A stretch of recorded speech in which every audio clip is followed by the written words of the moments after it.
স্কুলের নবম শ্রেণীর মানবিক বাণিজ্যর স্টুডেন্ট। আমরা 4 জন মিলে এটি তৈরি করেছি। আমরা প্রথমত এর উপকরণগুলো নিয়েছি এয়ার পাম্পের মাধ্যমে এখানে পেট্রোলে প্রথম পাইপে বাতাস প্রবেশ করছে।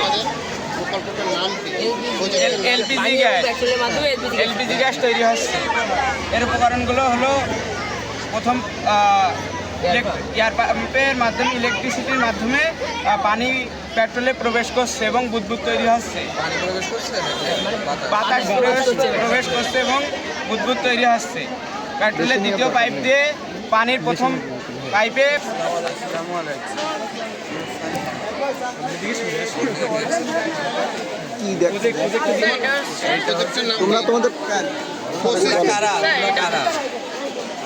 আমরা সানরাইজ স্কুলে পড়ি, এই বছরে নতুন ভর্তি হয়েছি। এবার অষ্টম শ্রেণীতে আমরা 3 ক্লাস মিলে এই প্রজেক্টটি তৈরি করেছি, অষ্টম, সপ্তম এবং 6। এবার এই বলবে আমাদের এই প্রজেক্টের বলো। এটা হচ্ছে 3D প্রজেক্টর। এখানে আমার ফোন আছে, ভিডিও চলছে। এই ভিডিওটা আমি উল্টো করে লাগানোর ফলে এই জায়গায় লাইটটা এই জায়গায় যাচ্ছে, গিয়ে এই জায়গায় লাগছে। লাগার ফলে এই জায়গায় নিচে এই যে হোলোগ্রাম ভিডিও দেখাচ্ছে কি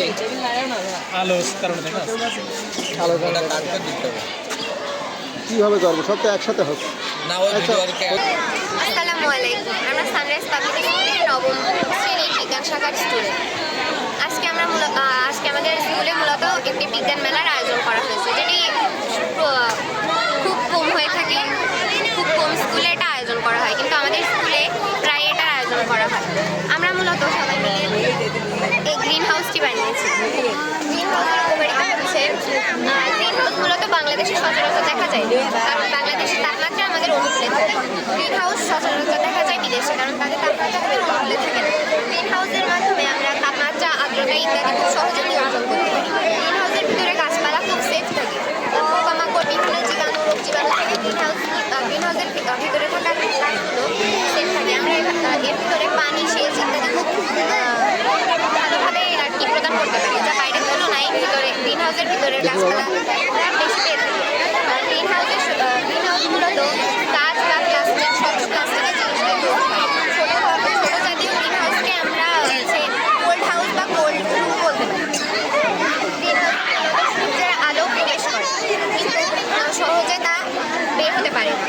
ফলে গ্রিন হাউসের ভিতরে যে তাপ প্রবেশ করে, সেটা ভিতরে আপনার বিভিন্ন চারিদিকে ছড়িয়ে যায়।